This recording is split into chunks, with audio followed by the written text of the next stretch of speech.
Good afternoon and welcome to the Midday News. Here's what we have in the bulletin. Traffic nightmare in Discovery Bay following Emancipation Party weekend. NIA weighs in on political vandalism. And later in sports, West Indies lose T20 series to Pakistan. Thank you for joining us. I'm Carrie Simpson. Here are the details. The management of Best Weekend Ever is this afternoon seeking to provide clarity on the circumstances which led to the traffic pileup on Sunday along the roadway leading into Discovery Bay. Our reporter Anthony Lugg is in St. Anne and filed this report. It was supposed to be a day of fun and frolic for partygoers, but for motorists traveling along the Queen's Highway heading into Discovery Bay, it was a traffic nightmare. So this is really disturbing, because right now I have guests on the bus traveling from morning and they want to go to their hotel. Zimise Beach, a popular event held under the Best Weekend Ever party series, drew massive crowds, resulting in a traffic jam which stretched miles, leaving motorists stranded for hours. We have to go walk. Come out of a vehicle and walk if we have anything to do out of DB and I Square. Can you imagine? All who live at DB right now, coming from Montego Bay, have to turn back, drive Clarkstone and come back round. As if sitting for hours was not already an inconvenience, unruly motorists made a bad situation worse. Being in the traffic is one thing, but then you have the cars overtaking on the left, the cars overtaking on the right, and they're still doing it. They're still doing it. Them you must videotape. In a release on Monday, the management of Best Weekend Ever said it does not condone indiscipline among drivers. It added that a coordinated traffic management plan was implemented, including designated parking zones and on-the-ground traffic monitoring. Despite these efforts, the traffic congestion was due to the increased travel along the single-lane corridor, which services both local communities and event attendees. Now, as questions swirl about what went wrong and who's responsible for Sunday's ordeal, it's understood that stakeholders will be meeting throughout the course of the day. We also tried to get a comment from the commanding officer for the St. Anne Police Division, but up to news time we were unsuccessful. Reporting from Discovery Bay here in St. Anne, I'm Anthony Lugg for TVJ News. Thank you, Anthony. Local watchdog group National Integrity Action is weighing in on the political vandalism saga. Founding director of the NIA, Professor Trevor Monroe, expressed concern about the spate of incidents. He was a guest on TVJ's Smile Jamaica Monday.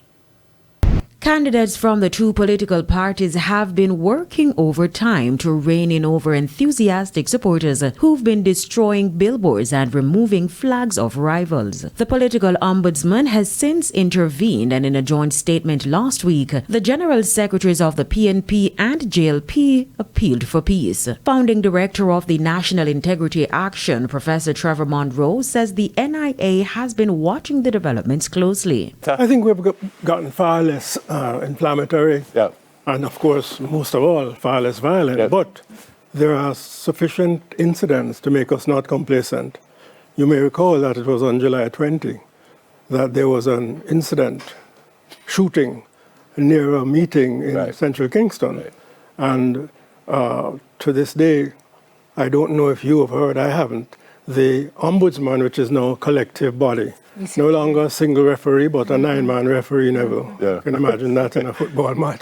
We haven't heard anything as to what happened, who's responsible to ensure that it doesn't occur. And even as the political parties have committed to upholding the political code of conduct, Professor Monroe contends that very few people know what is in the code of conduct. The ECJ needs to use its budget.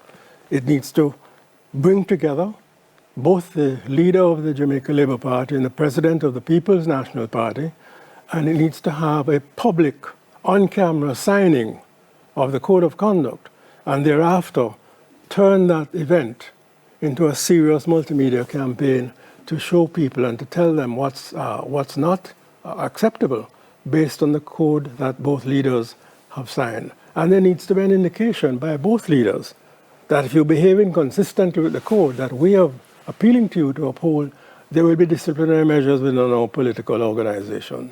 He's further concerned that there isn't any individual or body in place to enforce the political code of conduct. It is why he believes the role of the political ombudsman should be restored to a single person and not a body. Bruce Golding, Prime Minister then, put before the Parliament in May of 2011 that position, and that the political ombudsman should become constitutionally protected.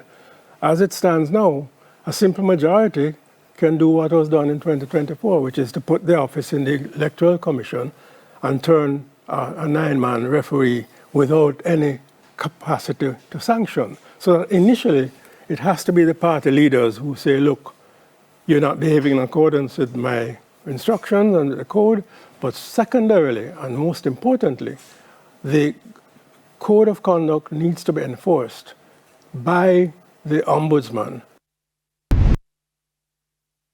In the meantime, Professor Trevor Monroe believes a fixed election date is sensible. You know, by so many, Prime Minister Golding agreed on that. Current Prime Minister Holness said that he would do that in the first 100 days. I think we're about 3,000 days now. It's a sensible step. Of course, you'd have to build in safeguards to ensure that if there's a crisis before the fixed election date, you can have an earlier election. There needs to be a provision for, say, a two-thirds majority to say, okay, we have a fixed election date, but there are some developments that require us to move earlier. Why do you think we haven't done it? It's a strange thing because it's an agreement, but very often what happens is that people agree to do good things in opposition. When they become government, they forget. And we, the citizens, need to do much more than we're doing now to remind them of their commitments and promises, because promises made and promises broken reduces trust in our system. Prime Minister Dr. Andrew Holness says much is at stake as Jamaicans prepare to cast their votes for the next administration. Dr. Holness acknowledged the heightened anticipation surrounding the announcement of the date for the upcoming general elections. Shamela Pullen reports. According to Prime Minister Dr. Andrew Holness, the government has been intentional in its efforts to guide the country's overall development. Speaking at the recent launch of community Wi-Fi sites held at DuPont Primary and Infant School in Kingston, Dr. Holness says these efforts are part of a broader plan to improve the lives of all Jamaicans. We move towards an election,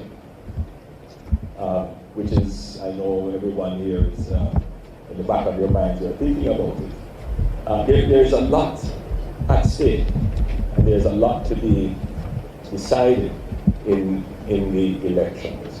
Dr. Holness continues to highlight several initiatives as proof of his administration dedication to national development. These efforts, he said, reflect a focused and strategic approach. We have halved murders in Jamaica. We have more than half serious crimes in Jamaica. Everybody benefits from that. And so we say, choose security for Jamaica. We have halved the poverty rate. We have, you know, I keep saying to people, we have stabilized taxation. Nobody has to worry about new taxes being put on the budget every year. You don't have to worry about that. The Prime Minister stressed the need for sustained progress and stability as the country advances. I've served in a previous administration, and I've been in government now for 27 years. So I can judge administrations, and I can tell you that there is no other administration that has had the presence in so many elements and aspects of national development. And not just presence, but we have been very active in moving almost every sphere of Jamaica forward. And that is why we say, choose Jamaica. Because when Jamaica does well and Jamaica prospers, everyone in Jamaica does well. Shamela Pullen, TVJ News. Meanwhile, Chief Executive Officer of the Universal Service Fund, Charlton McFarlane, says The entity has been spending approximately 2.5 billion Jamaican dollars annually to bring internet access to Jamaicans across the island. Speaking at the launch of the community Wi-Fi sites at DuPont Primary and Infant School, Mr. Charlton, or rather Mr. McFarlane, says this investment is especially critical in an era increasingly driven by technology and artificial intelligence. What happens when we show up and when we come into the communities and sit down with the people and ask them, what do you need us to do for you? Because we are not here to hand out signals. We are here to spark movements. So log on and get plugged in. Plug into learning. Plug into building something of your own. Plug into showing the rest of Jamaica and the world that your constituency doesn't define your potential. We are just getting started. The USF is committed to walking with you, to walking with the community, because true progress means that no one will be left behind. And a senior superintendent of police, Damian Manderson, who is in charge of the St. Andrews South Division, also welcomed the initiative, noting that it plays a pivotal role in supporting the officers while on duty. It provides knowledge and skills in building and to connecting our communities to the rest of the world. It provides a shift in the trajectory from vulnerability to opportunity. We're committed in St. Andrews South that will work with the communities to safeguard these public and all important infrastructures as we ourselves use them. My police officers from time to time will boast of the connectivity that they receive whilst they're in Riverton, where we were some months ago and installing similar type systems. And it was just fun to talk about the fact that you're in Riverton and you are in internet connectivity. With 3 suicides in the past week, many are asking if people are really okay. Speaking on the morning agenda on Monday, psychiatrist Professor Wendell Abel said depression is a major factor. He noted that women are likely to attempt suicide than men. If you never heal from what hurt you, you're going to bleed on those who never cut you. Yes? And so underlying a lot of this is a lot of pain and trauma. Yes, a lot of it, for example, goes back to persons who have experienced significant childhood trauma. We don't talk about this a lot, but it's a major factor that contributes to suicidal behavior. He warned of a rise in attempted suicides among children and adolescents worldwide. Professor Abel pointed to the need for persons to find help. The best thing we can do sometimes is just listen, and in listening, try not to be judgmental. In fact, in situations like this, I avoid the why questions, like, why did you not do this? Why did you not say this? That's a common response we give to people, and why questions are very judgmental, turns people off. And they're very aggressive as well. They're very, I know better, and I'm telling you that you should have done this thing. Yes, we must not be judgmental. Persons can call the suicide helpline at 888-639-5433 or Choose Life International at 876-920-7924.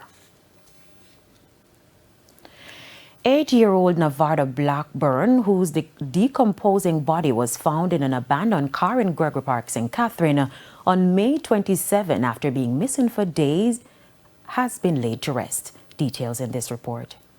It was a closed casket funeral for 8-year-old Navarda Blackburn after almost 3 months since his decomposed body was found in an abandoned car in Gregory Park, St. Catherine on May 27. His family unconsolable. It's understood that the family was allowed to a private viewing prior to the homegoing service. Winston Lawrence, Managing Director of Purity Rest and Funeral Services, explained that the body was too decomposed to be exposed. During the homegoing service, Navarda was described as curious, energetic, and full of potential. One of the things that lit him up most was football. He would often approach Mike Johnson, the Gregory Park community football trainer and tutor, like a little man with a mission, asking him when he could come train or if he could sit in lessons. Coach would smile and say, soon, when you get a bit bigger. Najee never gave up. He would chase the bicycle, call out, ask questions, and always want to be a part of something. We must create a world where children with special needs feel safe, loved and protected, where families feel supported and not judged.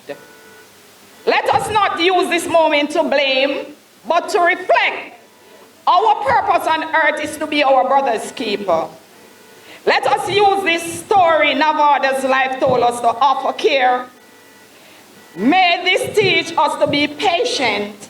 Navardo was found in a locked vehicle in the community in May.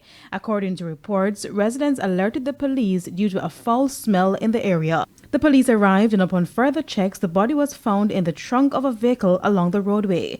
Navardo, who's autistic, was reported missing for 4 days. He was last seen in a playfield in the community.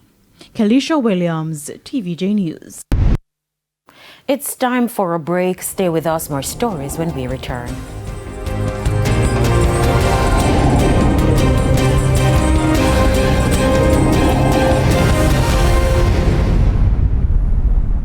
Welcome back to the Midday News. It's now time for the Business Minute. Lasco Manufacturing Company is reporting a net profit of $618.3 million during the quarter ended June 30 of this year. This is equivalent to 15 cents per share, with the company also reporting revenues of $2.9 billion for the period. This amount was less than the net profit of $701 million, or 17 cents per share, generated on revenues of $3.2 billion during the similar period last year. The company says these results were due to ongoing adverse geopolitical and trade issues. Now further afield, Boeing is dealing with another strike. 3,200 hourly machinists walked off the aerospace jobs in the St. Louis, Missouri area after members of the International Association of Machinists voted to authorize a strike at 3 defense plants starting Monday at midnight. They want better wages and work schedules. It's the second strike in less than a year for Boeing and the latest blow. The airplane maker has had 6 years of serious financial losses and setbacks to many areas of its businesses, including the defense and space unit affected by this strike. Boeing CEO Kelly Ortberg said in the company's earnings call last week that he believes the company will be able to weather the cost of the strike, which he suggested would be far less than the cost of last year's strike of 33,000 commercial plane unit workers. And that's it for the Business Minute. I'm Nakinsky Robinson. Time now for the top regional and international stories. In the region, Dominican Republic Director of the General Directorate of Immigration, Luis Rafael Lee Ballester, urged undocumented Haitians to leave the Dominican Republic voluntarily, warning of increased immigration enforcement. He announced the deployment of newly trained agents and the testing of facial recognition systems for access control at binational markets. A new resolution is being prepared to enforce biometric regulations for foreigners conducting cross-border trade. On the international scene, Texas Democratic lawmakers left the state to block a vote on a Republican redistricting proposal that could eliminate 5 Democratic U.S. House seats before the 2026 midterms. With the Democratic lawmakers' absence, it denies the Texas House a quorum needed for legislative action. Republicans argue the changes address unconstitutional gerrymandering, while Democrats say the plan would suppress minority votes and have promised political retaliation in Democrat-led states. And those are the top regional and international stories. I'm Shane Masters. And we head to a quick break. When we come back, we'll have your Midday Sports Report.